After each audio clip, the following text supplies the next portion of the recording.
So when my wife Steph and I found out we were having a baby, I only cared about one thing. Steph is getting her driver's license. Because we didn't trust the taxi drivers, the crazy taxi drivers here, to drive our baby around. And I wasn't going to be the only one stuck taking this kid around because I have a driver's license. So, I don't care if she is working a full-time job, growing a small human in her body, she's getting her driver's license. I was not going to be stuck with this problem.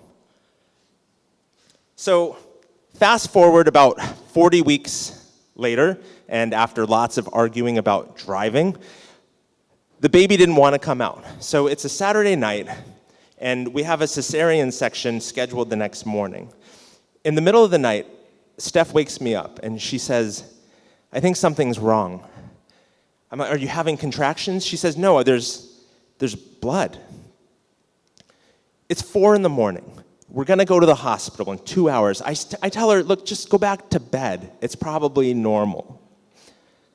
Luckily, my wife never listens to me.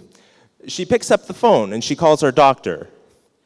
And the doctor says, get to the hospital right away. I'll meet you there. Our doctor, Dr. Chan, is literally 80 years old.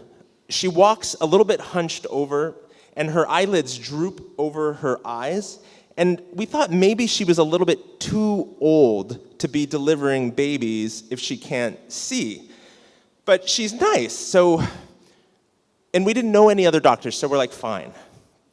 When we get to the hospital, we meet her anesthesiologist, who is also 80 years old.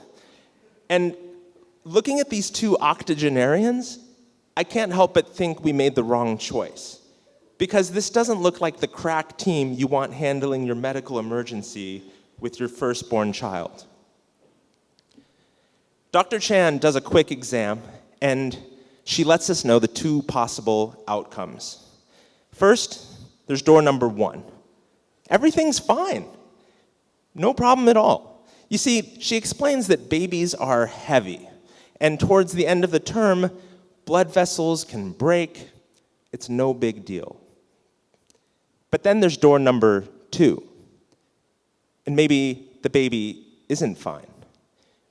Because if the bleeding is inside the amniotic sac where the baby is, then maybe the blood isn't actually getting to the baby, which is what the baby needs to stay alive.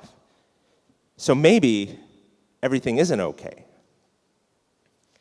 So the doctor tells us she's going to break the amniotic sac and figure out which door we're dealing with. I'm in the room, I'm standing against the wall, trying not to look at what's going on. And I don't need to hear the doctor say anything to know what situation we're dealing with. I can tell by the serious looks on their faces. I can tell by how fast they start to move. And this really starts to freak me out. But this is also the time when I realize that we have the right doctors. I mean, these guys have been delivering babies for like 50 years. They've done this 100, 1,000 times. They don't even talk to each other. They just move like partners in a well-rehearsed dance. Before I knew it, my wife has a spinal block in her back and an IV line in her wrist, and they're rolling her out of the room. I go down to the surgery area and wait to be called into the operating room. After what seems like forever, a nurse comes to get me, and I sit on this stool next to Steph's head.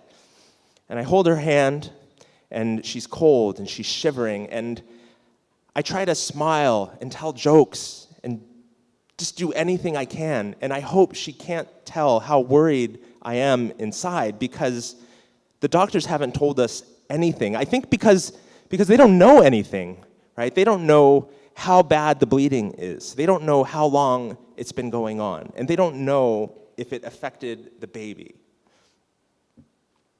They just don't know, and we don't know anything. Suddenly, we hear this cry, and it's loud, and it's angry, and then my wife and I, we start crying because we can tell by this one loud cry that our baby is going to be okay.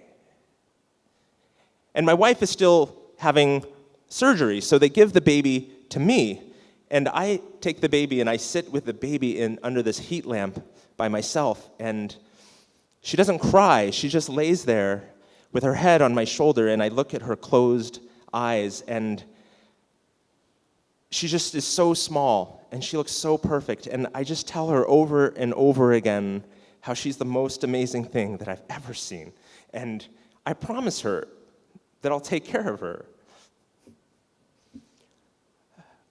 Audrey is now a perfectly healthy 9-year-old girl.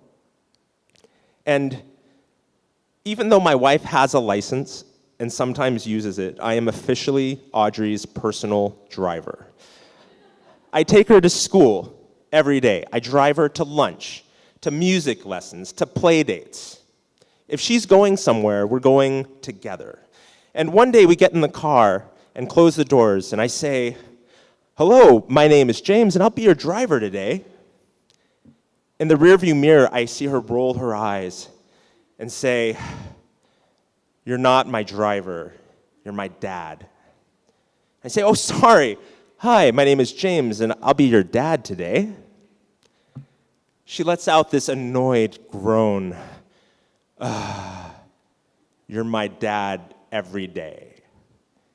And it's true, I am. And every day, I feel lucky that this loud and angry girl came into the world through door number 1. Thank you.